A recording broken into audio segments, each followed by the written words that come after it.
안녕하세요. 별라디오 서연에 오신 것을 환영합니다. 오늘의 사연을 소개하겠습니다. 오늘도 장인어른의 성난 목소리가 들려옵니다. 누가 화장실 불 안 껐어? 라고 말이죠. 우리 장인어른은 정말로 알뜰한 분이십니다. 얼마나 알뜰하냐면 스크루지도 기가 막혀 울고 갈 정도죠. 가족들 모두 그저 고개를 절레절레 흔들 뿐입니다. 장인어른께서 갑자기 저를 바라보며 박서방, 자네가 불 안 껐어? 라고 묻습니다. 눈에는 분노의 불이 타오르고 저를 째려보시죠. 그 말에 저는 장인어른, 저 아니에요. 저는 이미 철저히 훈련된 몸입니다. 아마 저 아닐거려? 저야말로 손이 먼저 움직이는 사람이라니까요. 라며 능청스럽게 대답했습니다. 제 말을 들으시고는 그렇지, 박서방은 아니겠지. 그럼 도대체 누가 그런 거야? 라고 호통을 치시더니 김서방, 자네인가? 라고 물으셨습니다. 그 말에 동서는 잔뜩 긴장한 채 그게 아마도 저인 것 같습니다. 라고 머리를 극적이며 대답했습니다. 그런 동서를 바라보며 장인어른께서는 자네, 다시 경고일세. 알겠나? 라며 소리치셨고 동서는 장인어른의 기세에 눌려내 죄송합니다. 라고만 말할 뿐이었죠. 우리 장인어른은 그야말로 낭비를 결코 용납하지 않는 분이십니다. 저는 이제 익숙해졌지만 동서는 아직 적응이 덜 된 모양이네요. 표정에 불만이 가득한 게 보입니다. 저는 부모님을 일찍 교통사고로 잃었습니다. 부모님이 남기신 보험금이 있었지만 친척들이 그 돈을 다 가져갔습니다. 저는 어린 나이여서 아무것도 할 수 없었고 그저 기억에 남는 건 병원 장례식장에서 친가와 예가 가족들이 서로 멱살을 잡고 싸우던 장면뿐이었습니다. 우리 아들 보험금을 당신이 왜 가져가? 라고 친할머니께서 소리치셨고 외할아버지께서는 내 딸 보험금도 거기 있잖아. 어디서 함부로 말하는 거야? 라며 격하게 맞서셨죠.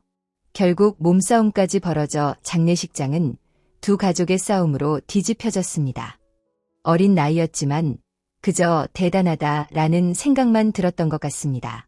결국 어떤 결과로 싸움이 끝났는지는 모르겠지만 저는 큰아빠 집에서 살게 되었고 그곳에서 구박을 받으며 살았습니다. 큰엄마는 밥 먹는 것조차 눈치를 주셨는데 눈치도 없이 밥을 다 먹어 라며 말하기도 했죠. 치킨이나 피자를 먹을 때면 저보고 방에서 나오지 말라고 하고 자기들끼리만 먹었는데 그 냄새가 제 방까지 다 새어 들어왔습니다. 그 어린 나이에 얼마나 먹고 싶었겠어요. 밥도 제대로 못 먹어서 항상 배가 고팠는데 치킨 냄새가 방으로 스며들면 눈물이 나도록 먹고 싶더라고요. 그리고 뱃속이 아리도록 아팠어요. 배가 고파서 말이죠. 지금 돌이켜보면 그때의 어른들은 정말 인간다움을 잃었던 게 아닌가 싶어요. 저도 이제 자식을 키우고 있는데 그 작은 아이에게 어찌 그리 모질게 할 수 있었을까 싶네요. 제가 고등학교 3학년 때였을 거예요. 큰아빠에게 대학 이야기를 꺼내려 했지만 계속 눈치만 보다가 어렵게 말을 꺼냈어요. 그런데 큰아빠는 제 말을 듣자마자 대학은 무슨 대학이야? 대학 가서 뭐 하게? 돈이나 벌어 이놈아 라며 비웃었죠. 그래서 저는 고등학교를 졸업하고 큰 댁을 떠나 공사장을 전전하며 살았어요.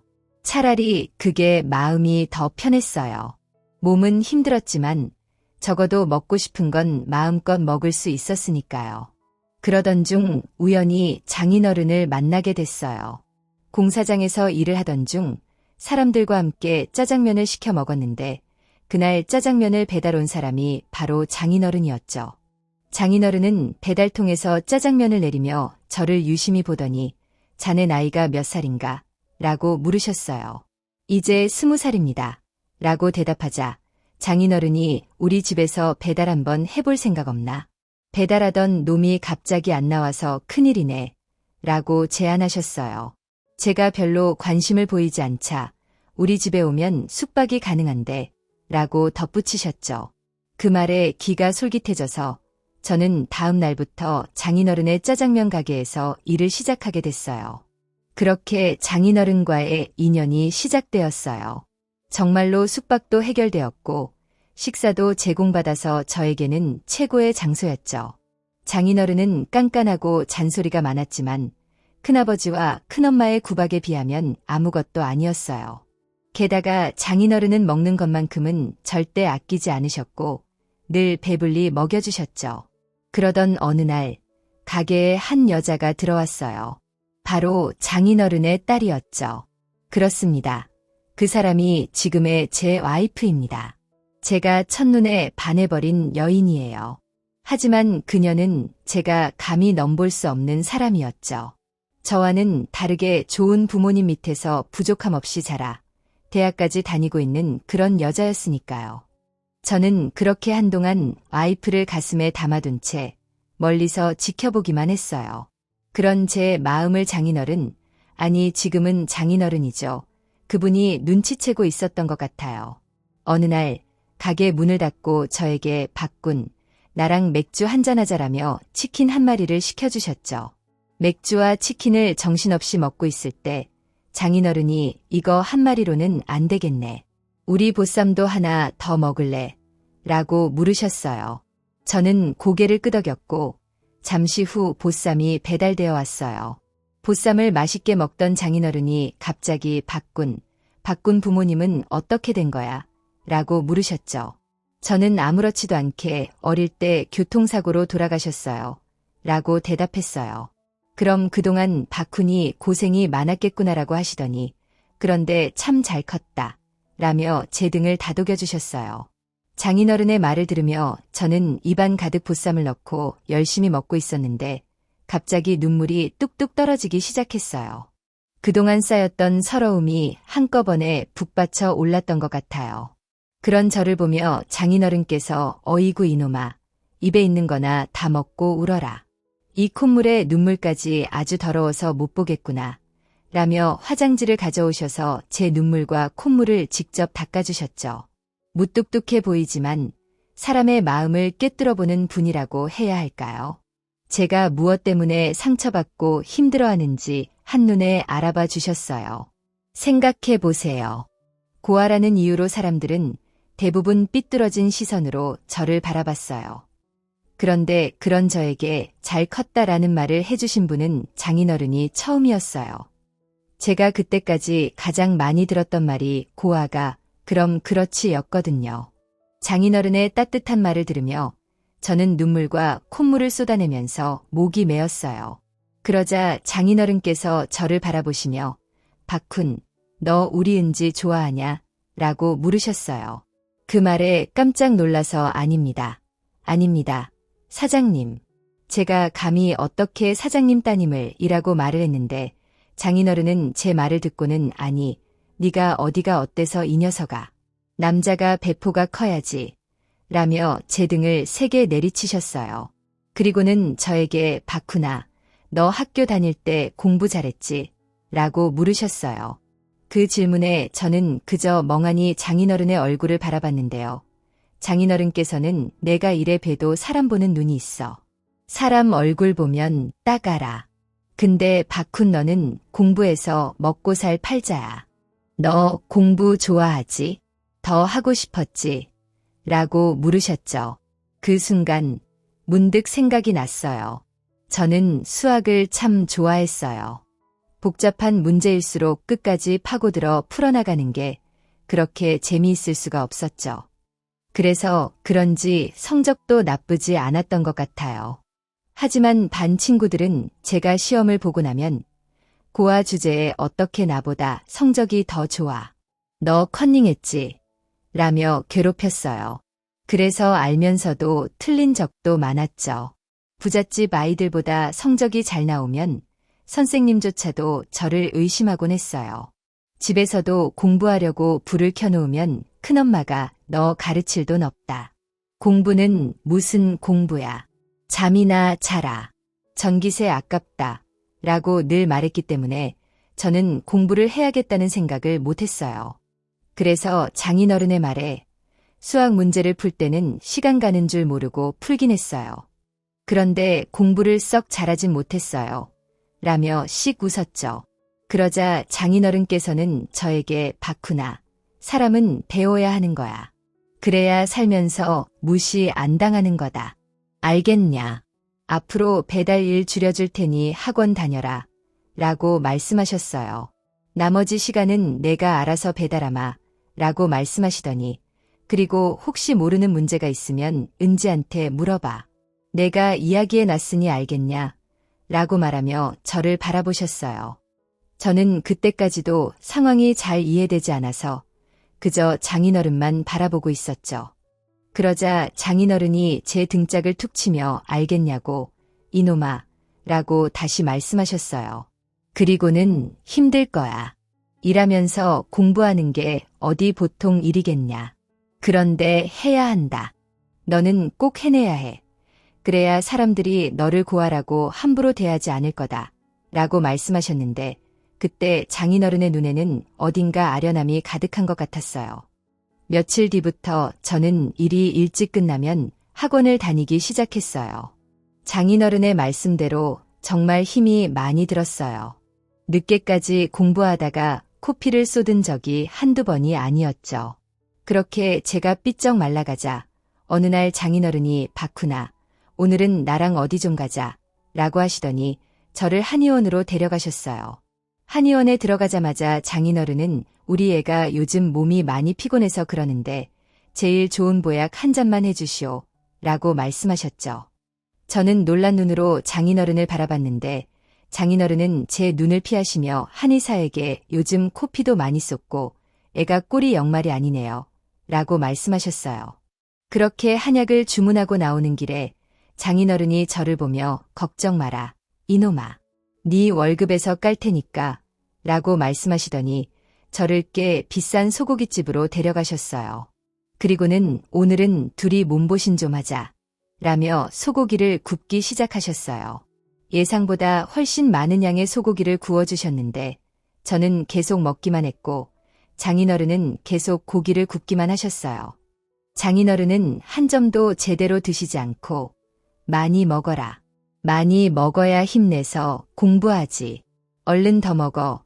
여기 고기 아주 많다. 라며 제 그릇에 고기를 쌓아주셨어요. 세상에 태어나서 처음 느껴보는 사랑이란 이런 것일까요? 우리 장인어른은 그런 분이셨어요. 엄청 잔소리가 심하고 무섭게 말하셨지만 사실은 가슴이 따뜻한 분이셨죠. 저는 그렇게 꽤 괜찮은 대학에 합격하게 되었고 공부하면서도 열심히 짜장면 배달을 해서 돈을 벌었어요. 하지만 다들 아시다시피 등록금이 만만치 않았고 저 혼자 힘으로는 부족한 부분이 있었죠. 그런 부족한 부분은 장인어른이 아낌없이 도와주셨어요. 평소에는 그토록 짠돌이셨던 장인어른이었지만 제가 어렵게 말을 꺼내면 한치의 망설임도 없이 도움을 주셨어요. 그리고 항상 어떻게든 성공해라. 알겠냐? 너는 큰 물에서 놀 놈이야. 이놈아. 내가 얼굴 보면 딱 알아. 한눈에 알아봤어. 라며 큰 소리로 격려해 주셨죠. 장인어른의 그 한마디 한마디는 저에게 큰 힘이 되었고 그동안 자존감이 많이 낮았던 제가 점점 변해갔어요. 저는 대학에서도 이를 악물고 공부했어요. 왜냐하면 장인어른이 너는 크게 될 사람이다 라고 하셨거든요. 그 한마디를 굳게 믿고 정말 죽어라 열심히 했던 것 같아요. 그러던 어느 날 군 입대를 하게 되었어요.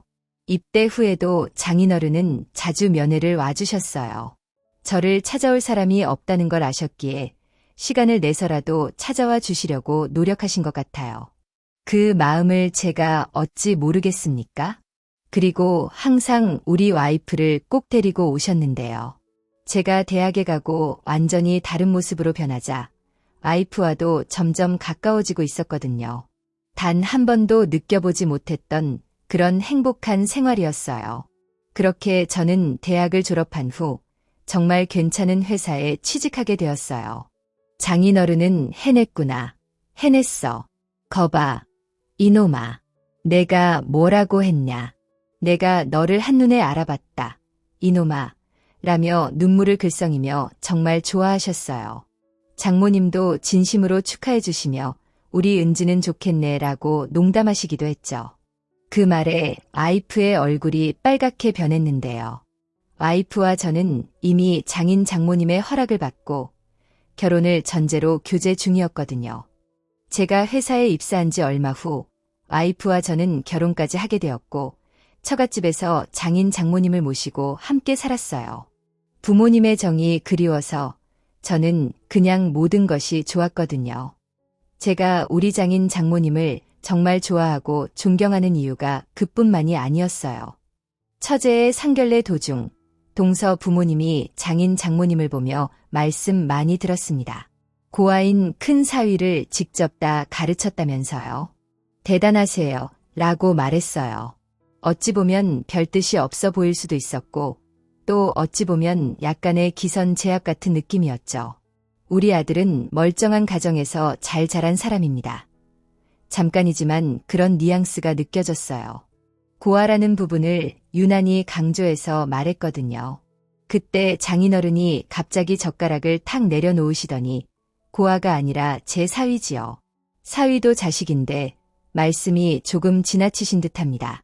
라고 단호하게 말씀하셨어요. 장인어른의 말에 사돈 어르신들이 어쩔 줄 몰라 했는데요. 말 한마디가 당사자에게는 비수가 되는 법이지요. 제가 아무리 도와줘도 그걸 받아들이지 못하면 어림도 없는 일입니다. 그런데 우리 큰 사위는 대학 다니면서 거의 내내 장학금을 받고 다녔어요. 사돈도 땡땡대학교 아시죠? 바로 그 대학교에서 말이죠. 라고 말씀하셨어요. 그리고 사돈 땡땡 회사도 아시죠? 우리 사이가 지금 거기서 팀장으로 있어요. 승진에서도 한 번도 떨어진 적이 없어요. 아주 든든합니다라며 아주 신이 나서 말을 했어요. 장인어른은 항상 사람들에게 저를 그렇게 설명하곤 했어요. 그런 장인어른의 말에 장모님이 장인어른의 옆구리를 쿡쿡 찔러댔지만 장인어른은 내가 요즘 아주 살맛이 납니다라는 말을 잊지 않았고 말이죠. 장인어른은 그렇게 언제 어디서나 제 편이 되어주었어요. 그런데 어느 날 장인어른의 이야기를 듣게 되었는데요. 사실 나도 고아였네. 그래서 자네의 마음을 누구보다도 잘 알지. 내가 중학교를 막 졸업하고 고등학교에 들어갔는데 공부가 싫어서 못된 짓만 하다가 퇴학당했어. 그렇게 막노동판을 돌다가 어느 날 우리 장인을 만났어. 장인이 아무 말도 없이 짜장면 만드는 것을 배워보라고 하더구만. 그리고 고등학교 검정고시 공부를 시켰어. 대학까지 가라고 했는데 나는 공부에 영 흥미가 없었어. 그런데 짜장면 만드는 것이 그렇게 즐거울 수가 없었네라고 말을 하더니 옛날 생각이 나는지 장인어른의 눈가가 촉촉해집니다. 그리고는 장인어른이 다시 입을 열었는데요. 우리 장인어른이 항상 하던 말이 있었어. 없는 사람 무시하지 마라. 나보다 약한 사람 무시하지 마라. 그러면서 우리 가게에 오는 애들한테 그렇게 잘했네. 특히 부모가 없는 애들한테 짜장면을 공짜로 참 많이 주기도 했어. 아이들이 자존심 상할까 봐 눈치까지 보면서 말일세. 나는 그런 장인어른을 만나서 세상을 보는 눈을 바꿨네. 그때 당시 우리 장인어른이 짜장면을 공짜로 많이 준다는 소문이 났었는데 한 번은 가게에 어떤 꼬마가 들어왔었네. 한 7살쯤 되어 보였나 나는 장인어른이 시키는 대로 짜장면을 만들어서 아이에게 가져다 줬네. 딱 봐도 옷을 허름하게 입은 아이였어. 돈을 낼 수가 없는 아이였지. 그런데 아이가 짜장면을 딱 반절만 먹고는 더 먹지 않는 거야. 그렇게 눈치만 계속 보고 있는데 그 모습을 가만히 지켜보던 우리 장인어른이 왜 더 안 먹어? 얼른 다 먹어 아저씨가 포장 하나 더 해줄 테니까 라고 말을 하더구만. 그러더니 나보고 한 그릇 더 포장을 해주라고 하더구만. 알고 보니 항상 같이 오던 할머니가 몸이 안 좋아서 같이 못 왔던 모양이야. 그래서 딱 반절만 먹고 반절은 할머니에게 가져다 주려고 했었던 것이지. 그리고 우리 장인어른은 그런 아이의 마음을 정확하게 이해하고 있었던 것이지. 그리고 나는 그때 다짐했었네. 장인어른 같은 사람이 되어야겠구나 하고 말일세라고 말을 했는데요. 그런 장인어른의 이야기를 듣다 보니 실제로 장인어른은 정말 좋은 일을 참 많이 하고 있었어요. 주기적으로 고아원에 방문해서 짜장면을 만들어서 먹이기도 했고 여기저기 후원도 참 많이 했습니다. 하지만 단 한 번도 아까워하지 않았어요. 항상 얼굴에 미소가 가득했거든요. 그리고 저도 그런 장인어른을 따라 배워가고 있었습니다. 그런데 얼마 전에 장인어른 가게에서 일을 도와주고 있었는데요. 주말에 일손이 부족하면 제가 가게 일을 도와주고 있거든요. 밥에 일을 하고 있었는데 낯익은 남자 한 명이 들어왔어요. 그래서 자세히 보니 큰아버지였어요.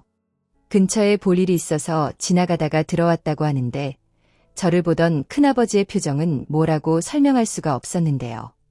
너 짜장면집 종업원 됐냐? 그래도 네 주제에 출세했다라고 얼굴에 비웃음이 가득한지 물었는데요. 그리고는 여기 간짜장 하나 갖다 줘라라고 주문을 했어요. 큰아버지에게 뭘 크게 기대한 것은 아니었지만 그래도 오랜만에 만난 조카의 안부 정도는 물어도 될 듯 하던데 그 집안 사람들은 참 인정머리라고는 찾아볼 수가 없는 사람들이었어요. 그런 큰아버지를 제가 그냥 모른 척하고 지나가려고 했는데 그런 우리 모습을 보던 장인어른이 갑자기 큰아버지 앞에 성큼성큼 다가오더니 누구신가라고 물었어요. 큰아버지세요? 라고 제가 짧게 말을 했어요. 아이고 인사가 늦었습니다. 우리 사위 키워주신 분인가 보군요라고 장인어른이 말을 했는데요. 그 말을 듣고 있던 큰아버지가 상당히 놀란 표정으로 사위여라고 짧게 물어봤어요. 그럼 큰아버지에게 장인어른이 우리 귀한 사이지요.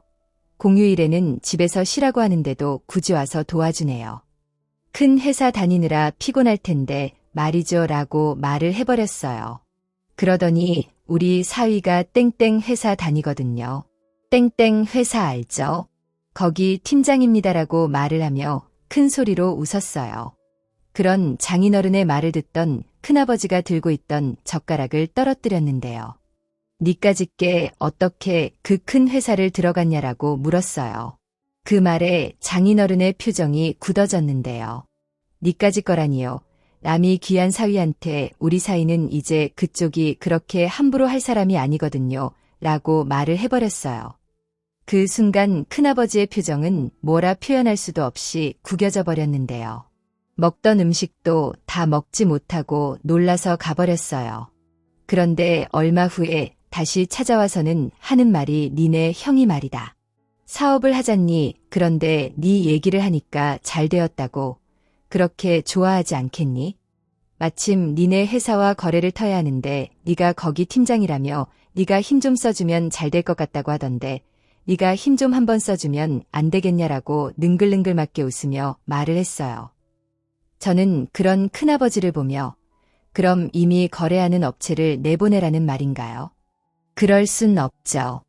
지금 거래하는 업체가 일을 못하는 것도 아니고 그 업체도 생계가 걸린 문제인데라고 딱 잘라서 말을 했는데요. 큰아버지가 갑자기 제 손을 더블썩 잡더니 그러지 말고 좀 부탁하마. 우리 전 재산 거기다 다 투자했는데 지금 많이 힘이 들어서 그런다. 그 업체랑은 피 한 방울 안 섞였지만 너랑 나랑은 같은 피가 흐르는 가족 아니더냐라고 말을 했는데요.